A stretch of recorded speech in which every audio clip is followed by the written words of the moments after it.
Natolotra ny fitsarana androany ireo olona 420 voasambotry ny Zandarmaria tamin'ilay raharaha fanapoana solika tany Toamasina raha ny voalazan'ny Zandarmaria pirenena dia ny 5 amin'izy ireo no tena tompon'antoka mampiasa ireo olona hafa avy amin'ny toerana 10 miparitaka mandina ny Toamasina ireto olona nosamborina taorian'ny hetsika fisavana nataon'ny mpitandron'ny filaminana tany an-toerana nanomboka ny 12 oktobra ireto. Sultany na petrol moa no voalaza fa nanampoan'ireto olona ireto ireo gazoal sy lasantsy namidin'izy ireo tamin'ny faritra avaratry Toamasina iny.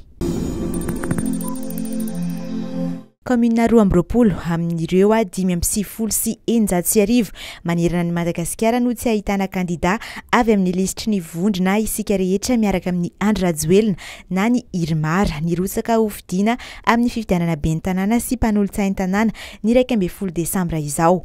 Ato amin'ny faritany Antananarivo avokoa no misy an'ireo commune ireo 40 eto Analamanga.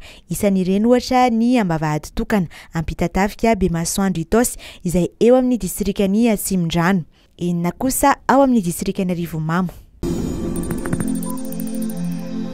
Ny tombo avy telo eny ny vokatra ronono ary ny atsara ihany koa ny taranaka omby gasy vokatry ny fampiasana ny teknika kijana mamokatra tao amin'ny Tangonombohitra Itremo faritra Moronmani raha nambaran'ny ministeran'ny fambolena sy ny fiompiana. Voalaza fa tafakatra 3 amin'ny 4 litatra isaky ny omby ny vokatra ronono any an-toerana raha toka atsasa litatra izany teo aloha. Notsindrin'ny ministera ihany koa fa afaka miteraka isa-taona ny omby gasy noho ny fahampian'ny sakafo avy amin'ny fambolena vilona eny Kianja. Nidina teny Andralanitra ny ministry ny rano Lalaina Andriana Melasoa sy ny teknisiana eo anivon'ny Jirama niona tamin'ny Mompera Pedro OPK nijery vahaolana amin'ny famatsiana rano ho an'ireo toeram-ponenan'ny mponina eo ambany fiahiny ity fikambanana ity. Nahitana fiainana ny tosiky ny rano eny an-toerana ka misedra olana ny mponina eny an-toerana sy ny faritra manidina.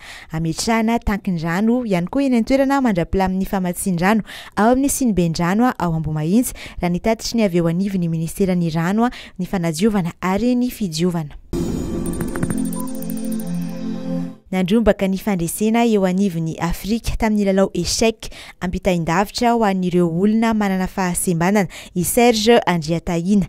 Ny farany herinandro teo moa no nanantanterahina ity fifaninanana ampitaindavitra ity.